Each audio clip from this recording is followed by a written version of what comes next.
9th. I'm JJWalsh, your host in Hiroshima, Japan, and Hi, I'm Tove Kinooka, and I'm in Yokohama in Japan. we have very exciting news today, right, Tova? Yes, finally.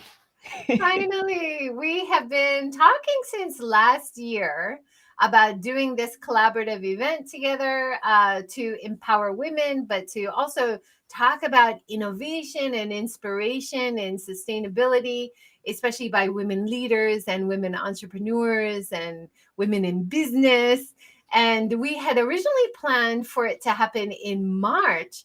And we just could not, with the COVID situation, we just could not have an in-person event. So we did the great online event. Was that this month? Was it last month? I can't even remember. But we had four of the great speakers do like a panel discussion. That was great online event. And then finally we have a chance to have an in-person event, and it's happening soon. The week after Golden Week on May 14th, Saturday, all-day event in Tokyo and Hiroshima. We're so excited. Yeah, no, this is brilliant. It's so wonderful to finally see it sort of coming to life and actually going ahead. So really looking forward to it. Yeah. Now I will show the website for the event. And Tove, do you want to talk about the Tokyo side of the event? Yep, I can do that. So in Tokyo, our in-person event is being hosted by LVMH Japan. So we are hugely grateful to LVMH for providing their wonderful space. And you can see one of our speakers, Aya Yamanouchi, there. So she's head of L&D for the LVMH group in Japan. Brilliant speaker, very, very passionate about what she does, about diversity and empowering women in the workplace.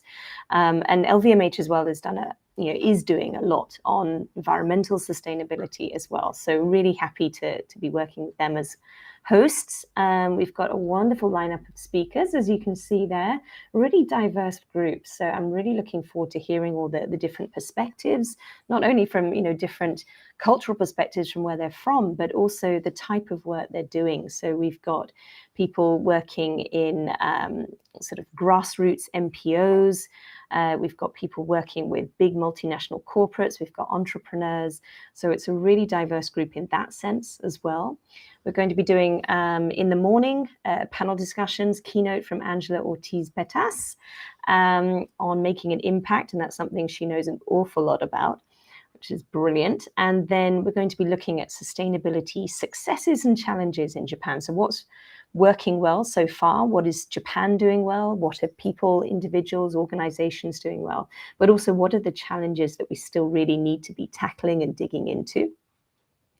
And then we're going to have some group discussion to give people a chance to get to know each other, to find out what other people, other participants are doing, because this is also a networking event, right? It's a really great chance to make connections with other people, other women who are interested in sustainability. Lunchtime, we've got a chat with Aya and also Sarah Backley from the BCCJ, young woman leader doing an amazing job there. And then we've got 2 workshops in the afternoon. So one is sort of on the personal side of sustainability, the life hacks, looking at how we can build it more into our daily lives. And then the second one's looking at that in a work context. So if you're not in an official sustainability capacity, how do you build that into your work? How do you engage with different stakeholders, maybe internally in your organization and external stakeholders as well, to really move the sustainability agenda forward. So really looking forward to this. It's going to be a really action-packed day. There's a lot going on, but should be really good fun. And then LVMH are kindly hosting us for drinks in the evening as well. So very much hope we'll get a good turnout for that. Yeah, and I put the link for where you can buy tickets for the Tokyo event, which includes a beautiful vegan lunch and networking drinks sponsored by the venue at the end. That's amazing. Yes, yeah, a real bonus. Did not expect that. So huge thanks to Aya and LVMH for that. Yeah, wonderful. Let's talk about the schedule for Hiroshima. So we are in a beautiful old renovated house, an old rice merchant's house right on the sea with this beautiful view of the Setouchi. It's in a really charming historical port town called Mitarai. And the woman who owns this place that's been remodeled, she is one of the speakers. And so at first, we're going to do a tie-up introduction between Tove and I. Tokyo and Hiroshima sync up. And then we will watch Angela Ortiz Petas keynote presentation. And then we'll have a localized discussion of the points that Angela raised and talk about some issues in the Hiroshima area. And then we have Ruth Jarman joining us online, and she's going to give us some inspiration and tips for career women in Japan. And then the next session, we have Nao Fukuoka, who was a peace activist in Hiroshima, and she's doing a lot of great work in the area of Akitakura, Hiroshima. And this actually, getting Nao-san as part of the event has led to a very exciting development, Tova. I don't think I've even told you about it, but we might try this event again in September, and it would be great to link up again with Tokyo in Akitakura, where Fukuoka now is. Fantastic. So she's really excited about being a part of this event. And then we might try another rural area of Hiroshima, which is also trying innovative things for redevelopment. That's her area. So who knows, we might have a series of these wonderful events around our area. Sounds fantastic.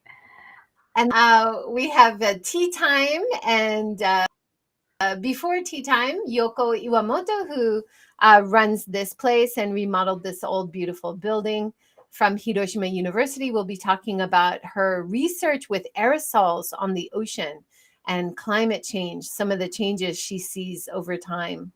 And then another speaker, also from Hiroshima University, Simona Zolet, and she has really interesting research and insights about rural communities as new places of possibility. So I think for the Hiroshima event, seeing a lot of women who are doing really inspiring and innovative work in terms of rebuilding community in the rural areas.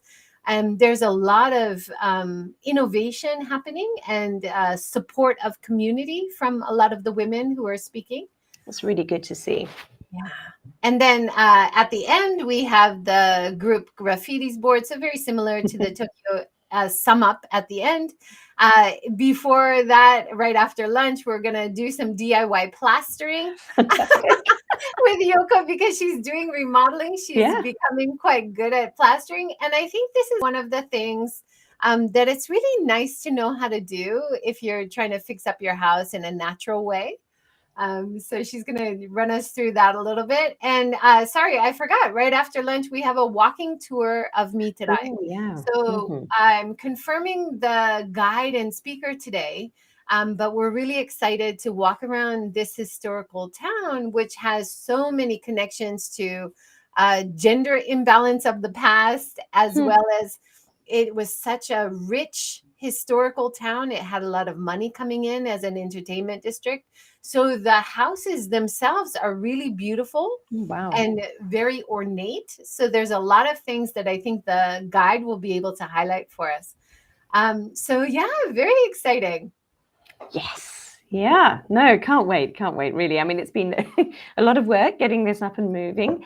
And we're really grateful to all the people who have helped us, particularly Shelley, who is not going to be able to be with us at the actual event, Shelley Cotian. So hopefully, if we do another event in September or whenever that is, she'll be able to join us for that. But huge thanks to everyone who's helped us really get this off the ground. Yeah, absolutely. And so many different themes.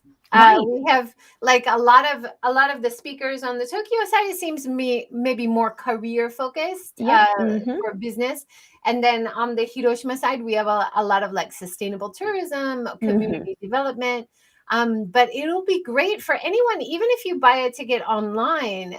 Anybody who buys a ticket online or in person is going to get access to all the videos after and be able to get so much of this great information, even if you can't join us on the day.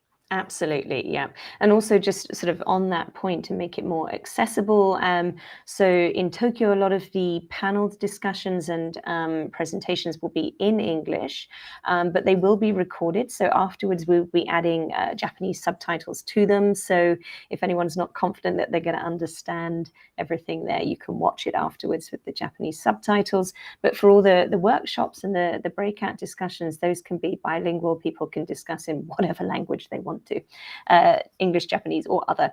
So that is absolutely fine. We want to make sure that people just have a chance to really feel comfortable and be able to talk freely.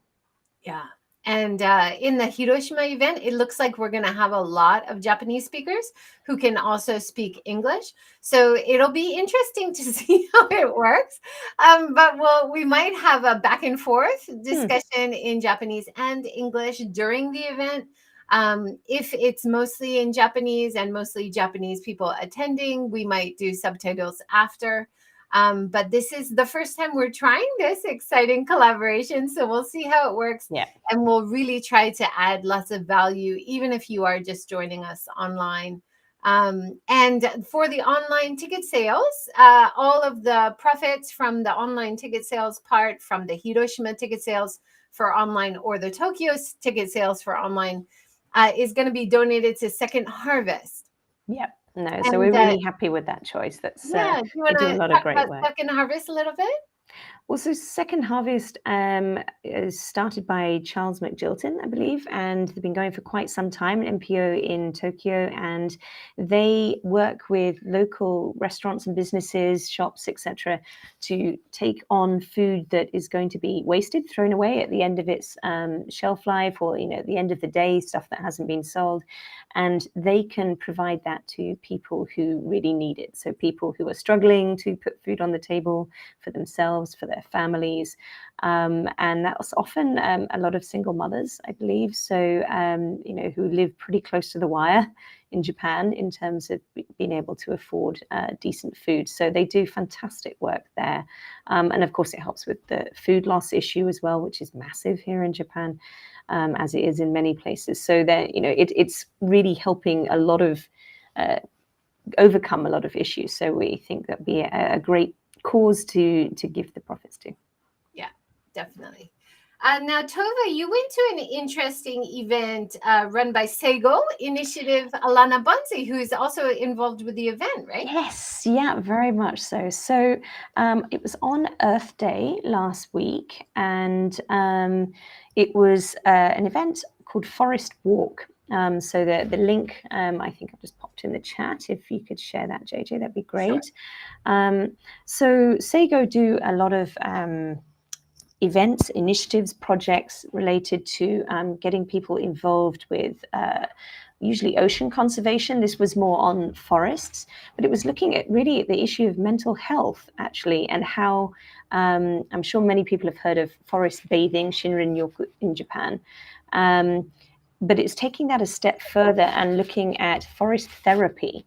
And there's a whole base of scientific research under this that looks at things like in the forest, the substances emitted by the trees, by soil, etc., as you walk along, can actually be extremely beneficial for the body, the brain, in helping you relax. Plus the colors, the being in nature, and so there's, as well as just sort of going around and appreciating it and just sort of enjoying that feeling, like the forest bathing concept, it takes it a little bit further and has a sort of a structured approach. So it's kind of like a walking meditation.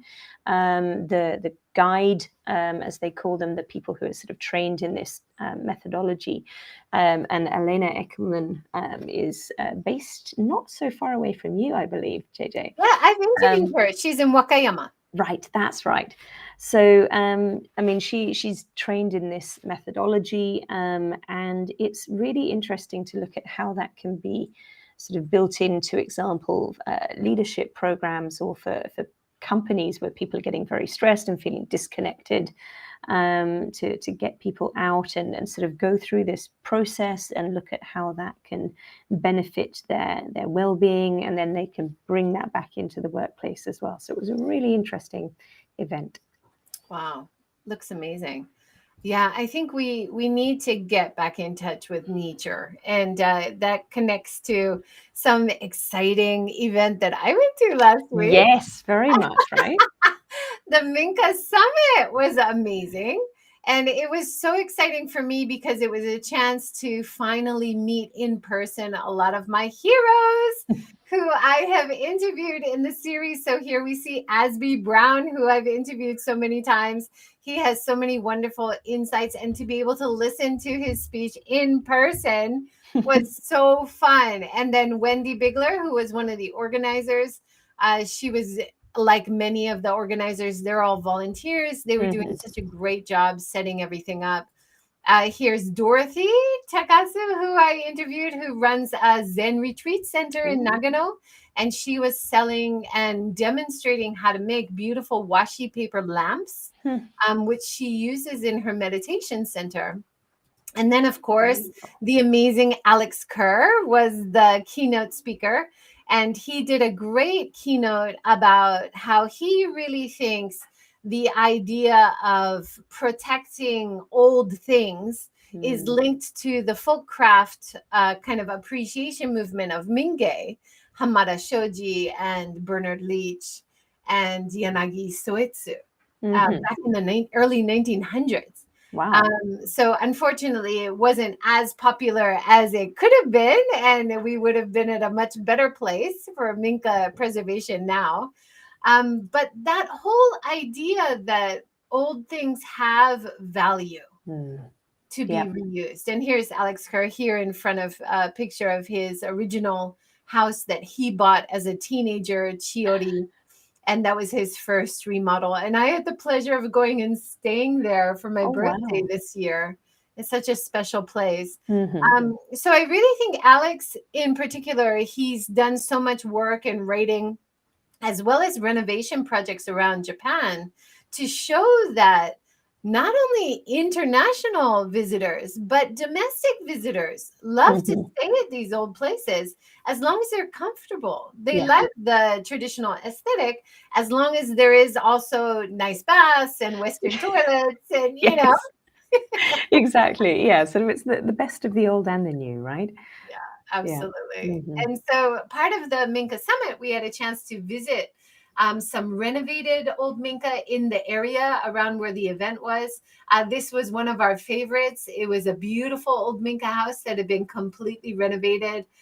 Inside had this gorgeous little book area, which my husband fell in love with here.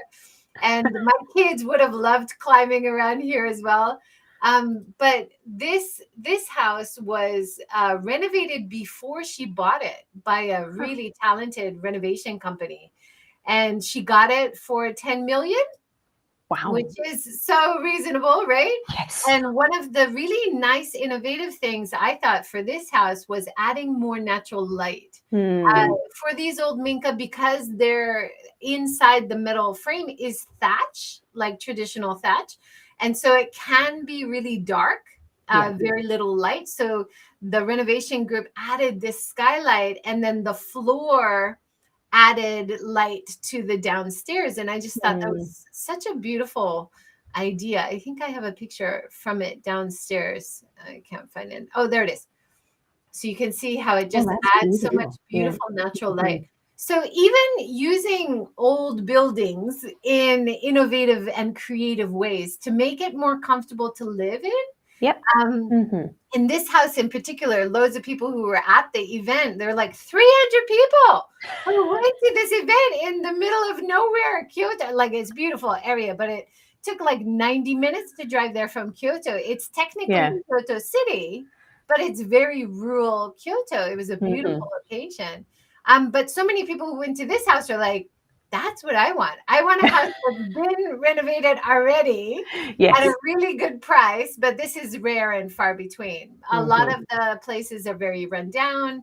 It's going to take you, you know, a lot of innovation and good people to work with, or maybe you're good at DIY to fix it up yourself. But there was a real common theme among a lot of people I met, the quality of life, right? You have better quality of life in the rural areas, better balance between work, life, and family. you're next to nature, you're growing your own food, you're catching your own water, you're making your own energy on the roof. Like if you're talking about sustainable future ideal communities, it might be communities of renovated Minka, not a high-tech new community, right? Like Absolutely. I think. It's interesting, isn't it? Because there's a lot of focus, I think, in the sustainability conversations that we're seeing, particularly at sort of governmental level and amongst the big corporations, on technology and how technology is going to solve all our problems. And I think, yes, we're going to need a lot of technological innovation. But actually, I was talking to a Swiss gentleman recently. No, sorry, Austrian, got it wrong. Austrian gentleman who I met at a sustainability event. And he works very much on connecting Austrian companies with Japanese startups that are really sort of doing interesting things, and vice versa. And he was saying that, look, I think we've got all the, at least a good part of the technological innovation that we need already. What we need to be doing is thinking about how to apply it differently and how to make better use of what's already there. And I think that's a really sort of a very common sense way of looking at it, right? We've got, like you were saying about the sort of the comforts, modern comforts in these older houses. It's combining the new technologies and the existing structures that are really good already, and some of the older techniques and thinking. If we can bring these things together, they don't have to be mutually exclusive. It can be looking at, okay, how do we use some of the new technologies that we have around perhaps sort of energy capture and things like that, but in putting them into an older building. And I think if we can look at sort of that kind of approach rather than all new or completely off-grid old and without any of the new as well, those approaches, I think, are not necessarily going to be most helpful. What we want to be looking at is collaboration. How do we bring these things together? Definitely. And you already have a high quality base there with a house that has a good frame. You don't have to destroy it and rebuild. In fact, some of the materials, the basic materials of these old houses is better than any new material, because we don't have those huge tree trunks that these houses were made of, which will last hundreds of years. So this idea that an old Japanese house has no value after 30, 40 years is ridiculous. You can have them 300, 400, 500, 600 years.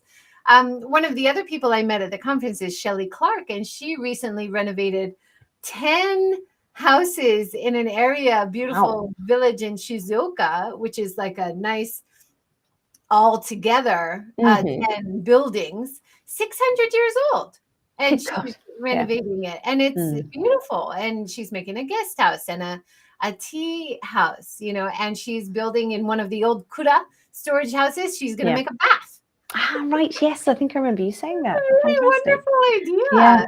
And I also, next to visiting all these kura, I met this lovely couple, Scottish Japanese, but they also lived in Australia for a long time. He was a trained chef.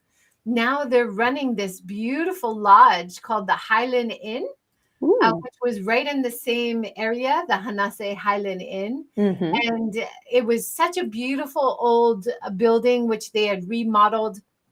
So they had a separate building for the guest house, and they only take one group at a time. He made beautiful food for us, because it was, as vegetarians, vegans, it's always difficult when you travel to the rural areas. And we were just expecting to have our rice balls from the convenience store that we brought with us. And he said, I can make you something. And he made us this beautiful lunch. So it's that idea of having those points of appeal as an entrepreneur who has something special to offer in terms of hospitality. Then the rural areas, the renovated Minka, that has a lot of appeal for people, especially during Corona, trying to get out of the cities, right? Yeah, absolutely. Absolutely. I think people are much more open to and interested in experiences like that now. Another interesting thing I did last week, I went to MUJI. MUJI, Hiroshima's flagship store, has just opened last week. I can't even keep track of time. So much is happening. But we went on the pre-open right before it opened officially, and it's a great initiative. They're really trying to do something more sustainable in how they're offering new products, but also, for example, they have this bulk buy section. It could be better. It wasn't bad. It's great that they're offering bulk buy, but you have to buy it in single-use paper packages. Okay. Because of the system they have in place. So I luckily had the chance to talk to the ESG manager for MUJI while I was there. And Brilliant. I gave her lots of ideas. And I said, there are better ways if you could let people bring their own container. Another example was at the tea section. You can buy tea by bulk, but not, unfortunately, in a reusable container. You can only buy this metal container once as a gift. And so they're so close. Right. For so much of this. Like if you just have more of a bring your own container or buy one of MUJI's containers, be able to reuse it. And better, right? So close. But three brilliant things that I saw. One was refillable water with your own bottle. Wonderful to see at a major shop. We know my Mizu is fantastic, but it is hard to find places to refill your bottle. So they have this in few places around the store. Wonderful to see. And a huge step in the right direction. None of their drinks are sold in PET bottles. Oh, good. Well done, All MUJI. the drinks are sold in glass, metal, or paper, all of which are much more possible and easier to recycle. Yes. We know that plastic PET bottles are not recycled. They really are single use, and most of them are burnt. So this is a huge, huge step in the right direction. I didn't get a picture, but they also have a refillable beauty section. So you can bring your own containers and refill on shampoo and conditioner and soap and other beauty products. And that is the only one in Japan to do that. So fantastic. Oh, that's really, raising the bar, isn't it? Like you say, lots of things that they could improve on, but that is raising the bar. And hopefully we'll see others, maybe other MUJI stores, but also other stores as well, starting to think about how they can do that. Absolutely. I also had a really interesting talk the other day with Richard Pierce. He's in Totori, and he just co-founded a new organization called Sustainable Daisen. And they're trying to improve the habitat in the Daisen mountain area to protect these amazing giant salamanders. So at first they were thinking, we just try to work out a way to protect the giant salamanders. One of the problem is in the rivers, there's like barriers put in to stop erosion. But the problem is they can't go upstream to mate. And it's gonna kill them all out within a few years. So they're trying to do workarounds to make slopes or different things to protect the salamanders, but they also realize, hey, this is a bigger problem. If we don't improve the quality of the water, the salamanders are not going to survive anyway. So they created like bigger initiatives, doing a lot of collaboration with local university students on planting trees and doing organic farming and using less plastics. So it was really exciting to talk to him, and really inspiring projects that he's involved with. That sounds great. Yeah, I caught a little bit of that, but I want to go back and listen to the rest of it. So sounds good. And one more talk I did with Zenberg Roger Ong, and we were talking about washi paper, the 10 R's, foster kids in Japan, and gender. It was really interesting. We're going to try to do this once a month. Zenberg Media is always focusing on really interesting sustainable issues in Japan. And so once a month, we're going to choose 4 of their topics and have a discussion about it. So that was great. Fantastic. Yeah. Good. And that's almost our time. Anything else, Tove? I feel like I've talked a lot this time. Gosh, no, just come and join us at the events. The ticket links are there. The website's live as well. We've got some really great speakers, so it would be wonderful to have a full house of participants. And if you can't be there in person, join us online. And looking forward to that. Yeah, and I think what we're trying to do with the event is really unique. We don't see events like this. Of course, men are more than welcome to come as Absolutely. participants. I've already had a few asking. Yeah, but please do. we wanted to really have an event where people who identify as women are leaders and speakers, and to counterbalance so many events still where you only see men in the leadership position. So there are lots of women out there, and only when you do events where you say we're only going to have women leaders, do you let some of these women shine. Yes. Who otherwise maybe might not get a bit of the spotlight, right? Absolutely. So we're really looking forward to that. But of course, like as you said, if men want to join as participants, that would be wonderful. We'd be very happy to have you there, guys. So please do. Fantastic. So we've got the links below, and please sign up. We're looking forward to seeing you there. Wonderful. Thanks so much, Tove. That was wonderful once again. And we'll have another catch up next week, right before our event. Super. Looking forward to it. Just after Golden Week, maybe. Yes. Sounds all good. All right. Thanks, everyone, for joining. Have a great day. Enjoy your Golden Week. Yes. Have a great Golden Week all. Bye. Bye.